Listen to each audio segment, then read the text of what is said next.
হেই বন্ধুরা, আজ আমি হাজির হয়েছি 2020 সালে মুক্তিপ্রাপ্ত একটি fantasy adventure movie do little নিয়ে। যে মুভির মেইন চরিত্রে অভিনয় করেছেন আমার একজন প্রিয় অভিনেতা রবার্ট ডাউনি জুনিয়র। তো বেশি কথা না বলে চলে যাব সিনেমার মূল পর্বে। দিস ইজ আপন, দেখছেন এক্সপ্লেইনার থেকে। ভিক্টোরিয়ান যুগের ব্রিটেনে ডক্টর জন ডুলিটিল নামে একজন পশু বিজ্ঞানীর খ্যাতি এত দ্রুত ছড়িয়ে পড়ে যে রানী ভিক্টোরিয়া তার কাছে খুশি হয়ে তাকে একটি পুরা ফরেস্ট হোম, মানে একটি বাড়ি সহ পুরো একটা ফরেস্ট তাকে গিফট করে দেয়। আর যেখানে থেকে সে পশুদের চিকিৎসা করা শুরু করে।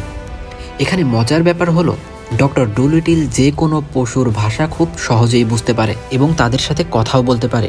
বর্তমান সময়ে তার মাত্র একজনের সঙ্গী, তার প্রিয় স্ত্রী লিলি। আর তার সঙ্গে মিলেই ডক্টর ডুলিটিল বিশ্ব ভ্রমণ করে বেড়ায় এবং পৃথিবীর বিভিন্ন প্রান্ত থেকে অসুস্থ এবং ভীত প্রাণীদেরকে তার বাসায় এনে চিকিৎসা দিত।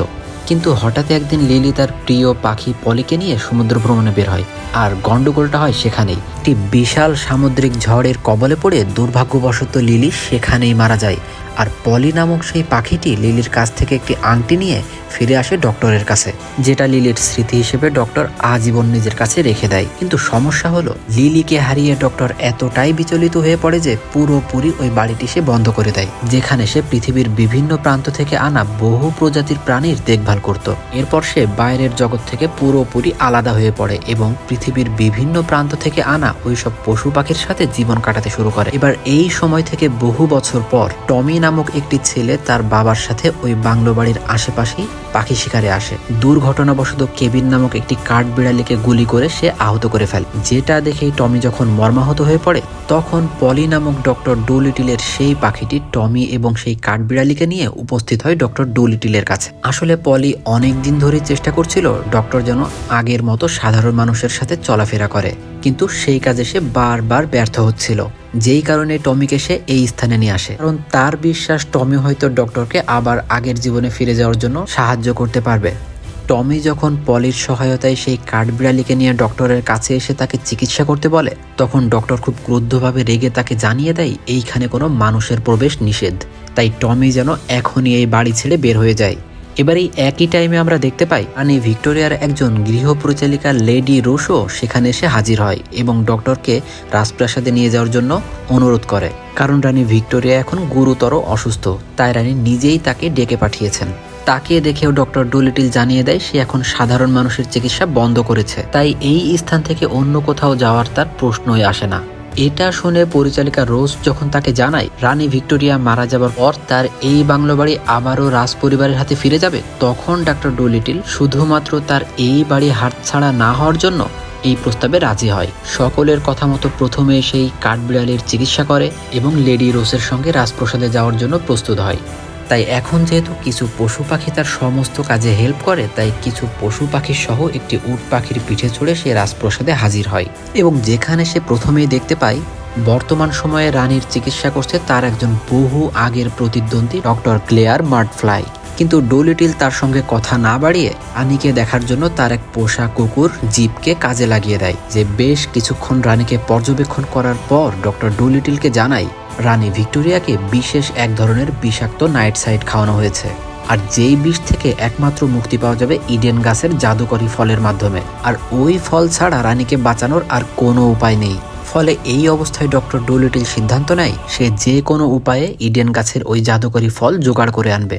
কিন্তু প্রবলেম হলো ওই জাদুকরী ফল কোথায় পাওয়া যায় এটা কারোরই জানা নেই। যদিও ডক্টর ডুলিটিলের স্ত্রী তাকে একবার উল্লেখ করেছিল সে তার এক যাত্রাপথে ওই জাদুকরী গাছ দেখেছিল, যেই ঘটনার বিশেষ বিবরণ সে একটি ডায়েরিতে লিখে রেখেছে। আর যেই ডায়েরি বর্তমানে রয়েছে লিলির বাবার বাড়িতে। আর লিলির বাবা হলো একজন জলদস্যু সম্রাট রেগুলি, যে বর্তমান টাইমে ডুলিটিলের উপর খুবই ক্ষিপ্ত, কারণ লিলি তার বাবার অমতে গিয়ে ডুলিটিলের সঙ্গে পালিয়ে বিয়ে করেছিল। কিন্তু এখন রানীকে বাঁচানোর জন্য যে কোনো উপায়ে ওই ফল ডক্টরের চাই এবং ওই ফল পর্যন্ত পৌঁছানোর জন্য লিলির ওই ডায়েরিটা অবশ্যই চাই। যেই কথা মাথায় নিয়ে সে একটি ছোট্ট জাহাজ নিয়ে বেরিয়ে পড়ে মন্ডেফাট সাম্রাজ্যের দিকে, আর যেই সাম্রাজ্যের সম্রাট লিলির বাবা রাগোলি। আর এই যাত্রাপথে সে তার বিশেষ কিছু পশু পাখিকে সাথে নিলেও সে টমকে তার বাড়ি পাঠিয়ে দেয়, কারণ এই যাত্রাপথ ভয়ঙ্কর বিপদের। কিন্তু টম ডক্টর ডুলিটিলের কাজের প্রতি এতটাই আকৃষ্ট হয় যে তার অ্যাসিস্ট্যান্ট হওয়ার আর্জি জানায়, কিন্তু ডক্টর তার কোনো কথায় পাত্তা না দিয়ে তাকে বাড়ি পাঠিয়ে দেয়। যদিও পলি টমিকে লুকিয়ে নিয়ে চলে আসে ডক্টর ডুলিটিলের সাথে যাত্রা করার জন্য, কারণ পলির মনে হয় এই যাত্রাপথে ডক্টর ডুলিটিলের টমির সাহায্য অবশ্যই প্রয়োজন। তো পলির প্ল্যান মতোই একদম লাস্ট মুহূর্তে ডক্টর ডুলিটিলের ওই জাহাজে টমি উঠতে সক্ষম হয়, যেটা দেখে ডক্টর তার প্রতি রাগান্বিত হলেও পলি তাকে বুঝিয়ে সুঝিয়ে রাজি করায় এই ছেলেকে তাদের সঙ্গে নেয়ার জন্য। তারপর টমিও ওই জাহাজে থাকা অবস্থায় ডক্টর ডুলিটিলের মতো বিভিন্ন পশু পাখির সাথে কথা বলতে শিখে যায়। কিন্তু কিছুদিনের ভেতরেই তাদের ওই যাত্রাপথের বাধা হয়ে দাঁড়ায় একটি বৃহদাকার জাহাজ, আর যেই জাহাজে রয়েছে ডক্টর ডুলিটিলের বহুদিনের সেই প্রতিদ্বন্দ্বী ডক্টর ব্লেয়ার মার্টফ্লাই। আসলে ডক্টর ডুলিটিল রাজপ্রাসাদ থেকে যাত্রা করার পর হাউস অফ লর্ডের প্রধান লর্ড থমাসের পরিকল্পনায় একটি বৃহৎ আকৃতির জাহাজ নিয়ে ডক্টর মার্টফ্লাই তার পিছু নিতে শুরু করে, কারণ লর্ড থমাসই রানীকে বিষ প্রয়োগ করেছিল, কারণ রানী মারা যাবার পর সে যেন হতে পারে এই সাম্রাজ্যের সম্রাট। কিন্তু যখন ডক্টর ডুলিটিল ওই বিষের কথা জেনে এবং ওই প্রতিষেধকের উদ্দেশ্যে রওনা করে, ঠিক তখন ওই লর্ড থমাস মার্টফ্লাইকে তার পেছনে পাঠিয়ে দেয় ডক্টর ডুলিটিলকে শেষ করার জন্য। তো ওই প্রতিষেধক নিয়ে ডক্টর ডুলিটিল আর কখনোই না ফিরতে পারে। কিন্তু ডক্টর ডুলিটিল যখন দেখতে পায় মার্টফ্লাই একটা বৃহৎ আকৃতির জাহাজ নিয়ে তাদের পিছু নিয়েছে, তখনই সে বিপদ বুঝতে পেরে সামুদ্রিক কিছু বিশাল আকার তিমির সাহায্য নিয়ে সেখান থেকে দ্রুত গতিতে এগিয়ে যায়, যার পর তারা ফাইনালি উপস্থিত হয় মন্টেভার্টে। কিন্তু এখানে ডক্টর এবং টমি তাদের রূপ বদলে রাগুলির প্রাসাদে প্রবেশ করে, যার পর সেখানে কিছু পিঁপড়ে বাহিনীর সাথে তারা চুক্তি করে তাদের সাহায্যে সেখানে থাকা একটি তালা খুলে সেখানে থাকা লিলির সেই ডায়েরিটি উদ্ধার করে। কিন্তু দুর্ভাগ্যবশত তার শ্বশুর মানে লিলির বাবা তাকে বন্দি করে ফেলে এবং সেখানে সে টমিকে এমনিতেই ছেড়ে দেয় এবং ডক্টরের থেকে বদলা নেওয়ার জন্য তাকে বাঘের সাথে একটি খাঁচায় বন্দি করে রাখে, যাতে ওই বাঘই ডক্টরকে শিকার করতে পারে। এখানে আপনাদের মনে প্রশ্ন আসতে পারে, ডক্টর তো সব পশু পাখির কথাই বুঝতে পারে, তাহলে এই বাঘের সাথে কথা বলে তাকে কেন শান্ত করতে পারবে না? আসলে কোনো এক সময় এই বাঘের চিকিৎসা করতে করতে ডক্টর ডুলিটিল এই দেশের রানী লিলিকে নিয়ে এখান থেকে পালিয়ে যায়, ফলে এই বাঘের চিকিৎসা অসম্পূর্ণ থেকে যায়। ডক্টরের প্রতি তখন থেকেই তার রাগ জমে রয়েছে, যেই কারণে ডক্টরের কোনো কথা শুনতেই সে এখন নারাজ। ওইদিকে টমি একটি ফড়িংয়ের সাহায্যে ডক্টরের জাহাজে থাকা সব পশু পাখিদের কাছে খবর পাঠিয়ে দেয় যে ডক্টর এখন বিপদে রয়েছে, ফলে তারাও নিমেষেই সেই রাজপ্রাসাদের উপর হামলা করে দেয়। ফলে শেষ পর্যন্ত চিটি নামক এক গরিলা ওই বাঘকে হত্যা করে ডক্টর ডুলিটিলকে তার হাত থেকে রক্ষা করে। কিন্তু লিলির ওই ডায়েরি নিয়ে এই স্থান থেকে পালানোর আগেই এই প্রতিদ্বন্দ্বী ডক্টর ব্রেয়ার ওই স্থানে উপস্থিত হয়ে ডক্টর ডুলির থেকে এই বইটি ছিনিয়ে নেয়, এমনকি ডক্টর ডুলিটিলের জাহাজটিও সম্পূর্ণ ধ্বংস করে দেয়। আর যাবার আগে ডক্টর ডুলিটিলকে ধন্যবাদ দিয়ে যায় ওই ডায়েরির জন্য, কারণ ওই ডায়েরির মাধ্যমে ইডেন ট্রি পর্যন্ত তারা পৌঁছাতে পারবে। আর একবার যদি ওই ইডেন গাছের জাদুকরী ফল সে জোগাড় করতে পারে, তাহলে ইতিহাসের পাতায় তার নাম স্বর্ণাক্ষরে লেখা থাকবে। যাই হোক, ডক্টর ব্লেয়ার এইখান থেকে ওই ডায়েরি নিয়ে চলে যাবার পর ডক্টর ডুলিটিল খুবই হতাশ হয়ে পড়ে, যেটা দেখে টমি তাকে অনুপ্রাণিত করার জন্য তার স্ত্রী লিলি সম্পর্কে বলতে শুরু করে। তখন ডক্টর ডুলিটিল তাকে জানায়, তুমি লিলি সম্বন্ধে কিছুই জানো না। আজ হয়তো লিলি এখনও বেঁচে থাকতো যদি তার শেষ যাত্রায় আমি থাকতাম, আর এখনও আমার মনে হয় সেদিন লিলিকে একা যেতে দেওয়াটা আমার সবচেয়ে বড় ভুল ছিল। তো লিলি সম্বন্ধে এই সমস্ত কথা ডক্টর যখন টমিকে শোনাচ্ছে, তখনই জলদস্যুদের সম্রাট লিলির বাবা আড়াল থেকে সবকিছু শুনতে পায়, আর যেটা শুনে তার রাগ নিমেষেই ভালোবাসায় বদলে যায়, কারণ এই মুহূর্তে সে সত্যি সত্যিই বুঝতে পারছে যে ডক্টর ডুলিটিল তার মেয়েকে সত্যি সত্যিই ভালোবাসতো। তাই এই মুহূর্তে লিলির বাবা তাদেরকে তার একটি পুরনো বড় একটি জাহাজ দিয়ে সাহায্য করে, যাতে তারা তাদের কাজ সম্পূর্ণ করতে পারে এবং যার মাধ্যমে তারা আবারও রওনা হয় সেই ইডেন গাছের উদ্দেশ্যে। কিন্তু প্রবলেম হলো, তারা তো এখন জানে না যে কোন পথে গেলে ওই গাছের ফল তারা উদ্ধার করতে পারবে। তাই এই প্রবলেম সলভ করার জন্য ডক্টর ডুলিটিল আবারও সাহায্য নেয় সেই বিশাল আকার তিমি মাছের, এবং ডক্টর ব্লেয়ারের জাহাজ কোন দিকে গেছে তার খোঁজ দিতে বলে। ফলে ডক্টর ব্লেয়ারের জাহাজ দেখা মাত্রই ওই তিমি ডক্টর ডুলিটিলকে সব জানিয়ে দেয়।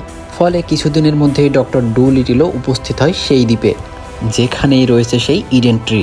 কিন্তু ওই দ্বীপে গিয়ে ডক্টর ডুলিটিল লক্ষ্য করে ডক্টর ব্লেয়ার ইতিমধ্যেই অনেকটা এগিয়ে গেছে, যে কারণেই তারা অন্য পথ দিয়ে ওই গাছের কাছে যাওয়ার জন্য চেষ্টা করে। কিন্তু দুর্ভাগ্যবশত ব্লেয়ার এবং তার লোকেরা ডক্টর ডুলিটিলের অবস্থান বুঝতে পেরে তাদের সম্মুখে উপস্থিত হয়, এবং এইখানে আমরা দেখতে পাই যে তাদের কথাবার্তার মাঝখানে একটি বিশাল আকার ড্রাগন তাদের মাঝে আক্রমণ করে দেয়। ডুলিটিল ডক্টর ব্লেয়ারকে ড্রাগনের হাত থেকে রক্ষা করলেও পরবর্তীতে সে একটি গর্তে পড়ে যায়। এরপর ডুলিটিল এবং তার সঙ্গীরা ড্রাগনের চোখ থেকে লুকিয়ে থাকার চেষ্টা করলেও ড্রাগনটি ডক্টর ডুলিটিলকে ঠিকই ধরে ফেলে। ফলে ওই টাইমে ডক্টর ড্রাগনটিকে জানায়, আমি জানি তোমার কাজই হলো ওই ইডেন ট্রি রক্ষা করা, কিন্তু সেটা মনে হয় তুমি আর খুব বেশি দিন করতে পারবে না, কারণ তোমার শরীর খুবই অসুস্থ, আর যার কারণে তুমি বর্তমানে অনেক কষ্টও পাচ্ছ। এটা শুনে ড্রাগন যখন ডক্টরকে জানায় তুমি কখনোই আমার কষ্টটা বুঝবে না, তখন ডক্টর আবারও রিপ্লাই দেয়, আমি জানি কাছের মানুষকে হারানোর কতটা বেদনা, কারণ তোমার মতো আমিও একই কষ্টে রয়েছি। আসলে ওই স্থানে ডক্টর ডুলিটিল ড্রাগনের একটি কঙ্কাল দেখতে পেয়েছিল, যেটা দেখেই ডক্টর অনুমান করে নিয়েছিল এই ড্রাগনের সঙ্গী মারা গেছে। তাই এই মুহূর্তে তার কথা বলেই তাকে সে শান্ত করে। ফলে ড্রাগনটিও শান্ত হয়ে তাকে মুক্ত করে দেয় এবং এখান থেকে চলে যেতে বলে। কিন্তু এটা শুনে ডক্টর ডুলিটিল তাকে জানায়, তুমি আমাকে একটা সুযোগ দাও তোমাকে সুস্থ করার, কারণ তোমার পেটে একটি বিশাল বড় ইনফেকশন রয়েছে, যার কারণে তুমিও খুব শীঘ্রই মারা যাবে। তো এই কথা শুনে ওই অসুস্থ ড্রাগন যখন ডক্টরকে সুযোগ দেয় তার চিকিৎসা করার জন্য, তখন ডক্টর তার পেটে লেগে থাকা বহু অস্ত্র বর্ম এবং তার পেটে জমে থাকা বহু ক্ষতিকর গ্যাস বের করে দেয়। পরবর্তীতে ড্রাগনটি যখন সুস্থতা অনুভব করে, তখন সে নিজে থেকেই ডক্টরকে সেই জাদুকরি ইডেন গাছ দেখিয়ে দেয়। ফলে ডক্টরও সাথে সাথে তার সঙ্গী সাথীদের নিয়ে ওই গাছের একটি ফল সংগ্রহ করে ফেলে। আর তারপর একদম লাস্ট মুহূর্তে রানীর মৃত্যুর মাত্র কয়েক মিনিট আগে ডুলিটিল এবং তার সঙ্গীরা রাজপ্রাসাদে উপস্থিত হয়। কিন্তু রানীর কাছে পৌঁছানোর আগেই লর্ড থমাসের আদেশে এখানকার কিছু সৈন্যরা ডক্টর ডুলিটিল এবং তার সঙ্গী সাথীদেরকে আটকানোর চেষ্টা করে, যাতে ডক্টর ডুলিটিল সেই রানীর চিকিৎসা করতে না পারে। কিন্তু ডক্টর ডুলিটিলের সেই পশু পাখির সহায়তায় টম রানীকে সেই ফলটি খাওয়াতে সফল হয়। ফলে রানীও সুস্থ হয়ে যায়।